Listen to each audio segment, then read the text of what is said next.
특별한 재주를 가진 며느리. 조선시대 충남 보령의 오서산 자락에 정서방이란 사람이 살고 있었습니다. 그는 평민의 신분이었으나 학문의 깊이도 남달랐고 아주 지혜로운 사람이었습니다. 정서방은 서당을 꾸려나가며 마을 아이들에게 글을 가르치고 그 외의 시간에는 산에 올라 나무를 하거나 약초를 캐오곤 했습니다. 그의 부인은 집에서 배를 짜는 일로 생계를 도왔지요. 비록 그들은 작은 초가살이에 꽤나 가난했지만 남의 것을 탐하지 않고 할 수 있는 일에 최선을 다하면서 자족하며 살았습니다. 그러던 어느 날이었습니다. 마을에 아주 흥미로운 소문이 돌았습니다. 그 소문은 바로 이러했습니다. 박문수라는 유명한 어사가 지방을 돌아다니며 민심을 살피고 있는데 그가 이제 보령 땅으로 접어들었다는 것이었지요. 정서방은 이 소식을 듣고 깊은 생각에 잠겼습니다. 어디 보자. 어사가 만약 이 근방을 지난다 치면 그래도 내가 글솜씨 좋기로 이 동네에서 꽤 알려져 있는 사람이니 아마도 내 소문을 듣는다면 10중 8구는 나를 찾아올 것이 아닌가. 정서방은 이런 생각을 하고는 다음 날부터 자신의 글방에는 아이들만 남겨둔 채 종종 근처의 오서산으로 피해 있곤 했습니다. 왜 어사를 피해 있었냐고요? 그가 어사를 피한 데에는 여러 이유가 있었습니다. 평민으로서 높은 벼슬의 양반을 갑자기 대면하는 것은 꽤나 부담스러운 일이었지요. 정서방은 박문수 어사를 만날 때 만나더라도 글로 먼저 교류하면서 박문수의 의중을 떠보고 자신의 재주도 은근히 보이고 싶은 그런 마음이었던 것이지요. 며칠이 지난 어느 날이었습니다. 그날도 산에 갔다가 글방으로 돌아와 보니 제자들이 말했습니다. 선생님, 아까 남노한 옷차림에 과객 한 분이 찾아오셨었어요. 그리고 조금 전에 가셨습니다. 별다른 말씀은 안 하시더냐? 다른 말씀은 없으셨는데 저기 분판에 글을 써놓고 가셨어요. 정서방이 분판을 살펴보니 달랑 오서산이라 써 있었습니다. 일단 오서산은 마을 뒤에 있는 산 이름이었습니다. 겉으로 보면 그저 산 이름을 적어 놓은 것으로 생각할 수 있지만 글을 아는 이라면 그 속뜻을 알 수 있었지요. 까마귀 오자는 어찌라는 뜻도 있으므로 깃들 서자와 매산자를 함께 읽으면 어찌 산에만 깃들어 있느냐? 어찌 서당에 있지 않고 산에 가 있느냐? 라는 물음이 되는 것이었습니다. 정서방은 무릎을 치며 미소를 지었습니다. 오, 과연 어사가 나를 찾아오셨구만. 그분이 나를 시험하고 있구나. 다음 날 정서방은 어사의 오서산 질문에 답하기 위해 남부 여체라고 분판에 써두고 산으로 갔습니다. 이 글의 의미는 남자는 짐을 지고 여자는 채취한다는 뜻으로 어찌 산에만 깃들어 있느냐라는 어사의 물음에 대한 대답이었습니다. 자신은 산에 나가 약초를 캐고 나무를 해오며 아내는 집에서 배를 짜는 가난한 생활을 꾸려야 하기에 어쩔 수 없이 산에 드나든다는 자신의 처지를 함축적으로 설명한 것이었지요. 그날 오후 다시 집으로 돌아오니 제자들이 또 정서방을 붙잡고 말했습니다. 선생님, 어제 오셨던 그 과객분이 또 오셨다가 가셨습니다. 이번에도 무슨 말씀은 안 하시더냐? 예, 다른 말씀은 없으셨고 내일은 꼭 선생님을 뵙고 싶다 하시면서 기다려 달라고 하셨습니다. 그래? 알았다. 다음 날이 되었습니다. 정서방은 아침 일찍부터 옷을 단정히 입고 방 안에 앉아 박문수 어사를 기다렸습니다. 얼마 지나지 않아 박 어사가 찾아왔고 두 사람은 서로 인사를 나누었지요. 박문수 어사가 먼저 말했습니다. 당신이 바로 이 마을에서 글솜씨가 뛰어나다는 정 선생이시구려. 드디어 얼굴을 볼 수 있게 되었소. 아이고, 과분한 말씀이십니다. 저는 그저 시골에서 아이들에게 글자나 가르치는 보잘것없는 사람일 뿐이지요. 두 사람은 시와 문장에 관해 이야기를 나누며 금세 친해질 수 있었습니다. 시간이 가는 줄도 모를 정도였지요. 그리고 어느덧 해질 무렵이 되었습니다. 박문수어사가 일어나려 하자 정서방이 붙잡으며 말했습니다. 아니, 멀리서 찾아오신 귀한 손님이 이렇게 급히 가시면 어찌 되겠습니까? 하룻밤이라도 묵어 가시지요. 허허허, 그래도 되겠습니까? 저야 좋지요. 그럼 감사히 하룻밤만 신세 좀 지겠소이다. 그렇게 박어사는 정서방네 집에서 묵게 되었습니다. 그리고 한편 정서방에게는 홍기가 찬 딸이 하나 있었습니다. 딸을 시집 보낼 좋은 혼처를 찾고 있었지만 어지간한 자리는 그의 눈에 차지도 않았지요. 그도 그럴 것이 정서방의 딸 옥림이는 외모도 무척이나 고운데다가 아버지의 가르침으로 인해 웬만한 양반가의 규수 못지않게 글도 많이 배웠고 또 착하고 겸손한, 그러니까 정서방 입장에서는 어느 것 하나 부족함 없이 딸을 잘 키웠다고 자부했기 때문입니다. 그래서 정서방은 내심 가능하다면 양반가로 자기 딸을 시집 보내고 싶었지만 가난한 평민 신분으로 어디 그게 그리 쉬운 일인가요? 조선시대에는 신분의 벽이 높아 평민의 딸이 양반가에 시집 간다는 것은 거의 불가능한 일이었습니다. 그러나 정서방은 이번이 왠지 절호의 기회라는 것을 직감했습니다.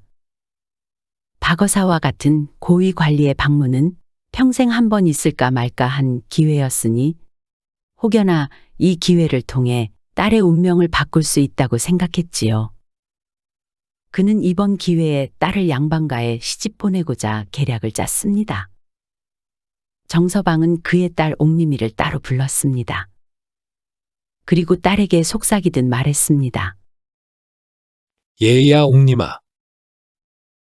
오늘 밤 자시쯤 되면 내가 손님과 있는 방문 앞으로 와서 이렇게 말하거라. 아버지, 비가 올 것 같으니 멍석과 말린 곡식들을 치워야 하지 않겠습니까? 라고 말이다. 예? 하늘엔 구름 한 점 없는데요? 아니, 걱정 말거라. 그저 내 말대로 하면 된다. 예, 알겠어요, 아버지. 그런데 그날 밤은 평소보다도 달빛이 환하게 비치는 밤이었습니다. 다시 방으로 들어간 정서방은 잠들기 직전까지 박어사와 이런저런 이야기를 많이 나누었습니다. 대부분이 학문에 대한 이야기였지만 그 외에도 세상 사는 이야기도 많이 했지요. 그러면서 그는 자기 딸 옥림이에 관한 자랑도 빼놓지 않고 했습니다. 얼마 후 두 사람은 자연스레 잠자리에 들었지요. 그리고 자정쯤이 되었습니다. 정서방의 딸이 다가와 두 사람이 자고 있는 방문을 두드렸습니다. 아버지, 주무셔요? 그러자 기다렸다는 듯이 정서방이 대답했습니다. 아니다, 아직 깨어 있다. 무슨 일이냐? 아버지, 비가 올 것 같습니다. 마당에 널어둔 것들을 치워야 하지 않을까요? 그래, 그렇구나. 멍석과 말린 약초들을 전부 들여놓아야겠다. 부녀의 대화를 들은 박어사는 속으로 의아해했습니다. 아니, 달빛이 이리도 환한데 비는 무슨 비란 말인가? 하고 생각하다 다시 잠에 들었지요. 그런데 다음 날 아침 박어사는 깜짝 놀랐습니다. 방문을 열어보니 마당이 비로 다 젖어 있었습니다. 정말 비가 왔었잖아. 아니, 그걸 어떻게 한 거지? 혹시 정서방의 여식이 천기를 읽을 줄 아는 비범한 사람이란 말인가? 박어사는 감탄을 하며 정서방에게 물었습니다. 대개 따님은 어떻게 비가 올 것을 미리 알았소? 어디서 그런 지혜를 배운 것이오? 정서방은 겸손하게 대답했습니다. 아하, 별것 아닙니다. 제가 글을 좀 읽다 보니 다양한 책들을 보고 또 그것을 자연스레 딸아이가 어깨너머로 본 것이 다입니다. 제가 특별히 가르친 것은 없습니다. 아니, 그럴 리가 있겠소. 천문을 보고 비를 예측하다니 그것은 보통 사람이 할 수 있는 일이 아니지 않소. 박어사는 호기심에 정서방의 딸을 직접 보고 싶은 마음이 컸습니다. 그날 아침, 마침 정서방의 딸이 물동이를 이고 왔다 갔다 하는 모습을 멀리서 보게 되었지요. 그녀의 단아한 자태와 고운 얼굴에 박어사는 또 감탄했습니다. 박어사는 갑자기 정서방의 손을 잡고는 말했습니다. 정 선생, 나에게 혼인하지 않은 아들이 하나 있소. 우리 두 집안이 사돈을 맺는 것이 어떻겠소? 정서방은 놀란 척하며 말했습니다. 속으로는 자신의 계략이 꼭 짜맞춘 듯이 진행되고 있음에 기뻤지만 얼굴에는 당황한 기색을 띠었습니다. 아이고, 어찌 그런 말씀을 다 하십니까? 저희 같은 미천한 집안이 어찌 감히 양반 집안과 혼인을 논할 수 있겠습니까? 놀리시려고 그러시는 거면 그만하십시오. 아니, 나는 진심으로 하는 말이요. 저 아이의 재덕과 지혜를 보니 우리 집안의 며느리로 손색이 없겠소. 두 사람은 그렇게 한참을 실랑이 했지만 결국 정서방은 마치 어쩔 수 없이 받아들인다는 식으로 박어사의 제안을 수락했습니다. 결국 정서방은 자신의 계획대로 딸을 박문수에게 시집 보낼 수 있었지요. 사실 천문을 읽는 재주를 가진 사람은 옥림이가 아니라 정서방이었지요. 잠시 그의 과거를 들여다보겠습니다. 그는 10살이 채 되기 전에 부모님을 여의고 길거리를 떠돌아다니며 구걸을 하는 신세였었지요. 그날도 배가 고파 어느 저작거리를 헤매고 있었습니다. 어린 정서방이 지나가는 사람들에게 손을 내밀었지만 거짓골의 어린아이를 사람들은 모두 피했습니다. 그때 한 모퉁이에 앉아있던 노인이 어린 정서방을 불렀답니다. 얘야, 이리 와보거라. 노인은 허름하고 남루한 도포를 걸치고 있었지만 그의 눈빛만은 어린아이만큼이나 초롱초롱하고 반짝였습니다. 예, 할아버지. 배 고프지? 이거 먹어라. 라고 하면서 노인이 품에서 꺼낸 것은 찬밥 한 덩어리였습니다. 고맙습니다, 할아버지. 그래, 천천히 먹어라. 급하게 먹으면 체한다. 노인은 어린 정서방이 밥 먹는 것을 가만히 지켜보다가 갑자기 이상한 말을 꺼냈습니다. 너의 관상을 보아하니 평범한 팔자는 아니로구나. 참으로 기구하다. 어린 나이에 부모를 여의고 떠돌다 여기까지 왔구나. 어린 정서방이 깜짝 놀라 고개를 들었어요. 어떻게 자신의 사정을 아는 걸까요? 할아버지가 어떻게? 혹시 달리 갈 데가 없으면 나와 함께 가겠느냐? 내 심부름이나 해주거라. 너를 배불리 먹여줄 수는 없다만 대신 하늘의 이치를 가르쳐 주마. 그렇게 정서방은 그 신비로운 노인과 함께 살게 되었습니다. 노인은 평범한 사람이 아니었습니다. 밤하늘의 별자리를 보며 앞날을 내다보고 구름의 움직임으로 날씨를 마치고 심지어는 사람의 운명까지도 읽어냈지요. 노인은 어린 정서방을 거둔 후 5년 뒤에 생을 마감했지만 그때까지 정서방은 노인의 시중을 들며 천문을 읽는 재주를 배웠습니다. 이렇게 정서방에게는 남다른 사연이 있었지요. 다시 정서방의 딸 옥림이가 박어사의 아들과 혼인한 지 한 달이 지났습니다. 그동안 박어사는 새 며느리가 특별한 재주를 보여주기를 잔뜩 기대했지요. 자신의 아들과 혼인시킨 것은 그녀의 비범한 지혜를 높이 샀기 때문이었으니까요. 그러나 며느리는 평범하게 시집살이를 하며 별다른 놀라운 능력을 보이지 않았습니다. 대신 그녀는 그 시대 며느리에게 요구되는 모든 덕목을 완벽하게 실천해 나갔습니다.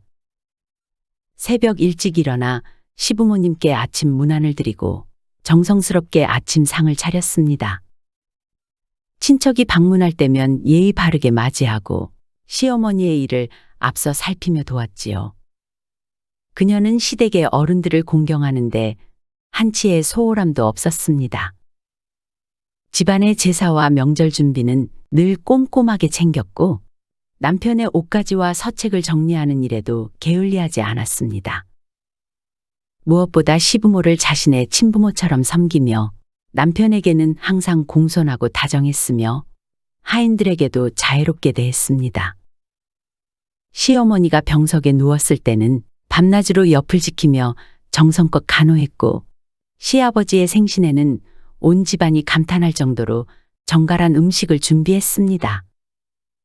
또 근검절약하는 습관으로 가문의 재산을 아끼고 이웃과 가난한 사람들에게는 외면하지 않고 은근히 도움의 손길을 내밀었지요. 그러나 그녀는 한 번도 자신의 천문 지식이나 특별한 지혜를 드러내지 않았습니다. 아니, 그럴 수 없었지요. 원래 갖고 있지 않은 능력이었으니 말입니다. 그렇게 몇 해가 지났습니다. 박어사는 점점 답답해졌습니다. 이 며느리가 정말 천문을 읽을 줄 아는 사람인지 아니면 그저 아버지와 짜고 나를 속인 것인지. 한 해가 지나고 두 해가 지나도 며느리는 조용히 집안일을 하며 시부모를 공경할 뿐이었습니다. 그런데 그러는 중에도 며느리의 덕행은 이웃과 친지들 사이에서도 소문이 나 어떤 세도가의 마님이 칭찬을 할 정도였습니다. 박어산의 며느리 정씨는 거의 성년에 가깝구나. 라고 말이지요. 그럼에도 박어사는 정서방 집에서 처음 본 비가 올 것을 예언했던 신비로운 능력의 주인공이 정말 자신의 며느리가 맞는지 확인하고 싶었습니다. 결국 3년이 지난 어느 날 박어사는 며느리를 불러 물었습니다. 네가 우리 집에 온 지도 여러 해가 지났구나. 그런데 말이다. 내가 한 번은 꼭 묻지 않을 수 없어. 널 이리 불렀다. 속 시원히 말해다오.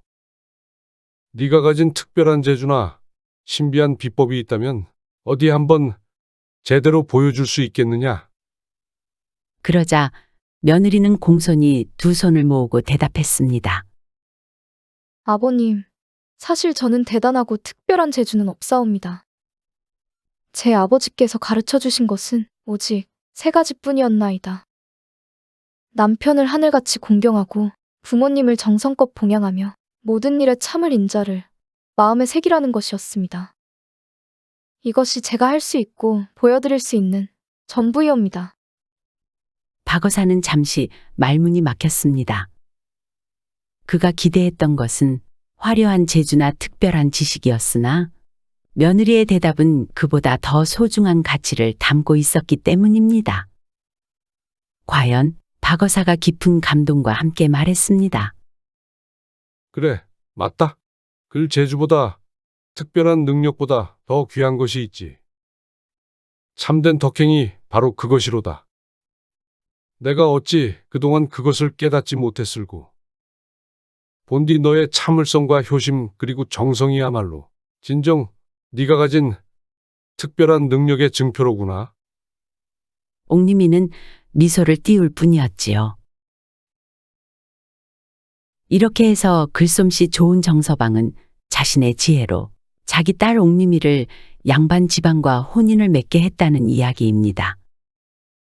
결국 박어사가 며느리에게 기대했던 것과는 달랐으나 바로 우리 주변 그리고 우리 마음속에 늘 있었던 성실함, 효심 그리고 사람을 사랑하는 마음, 이 귀한 마음이야말로 정서방의 딸 옥림이가 가진 능력이고 세상을 더 밝고 따뜻하게 만드는 진짜 특별한 재주라고 할 수 있지 않을까요?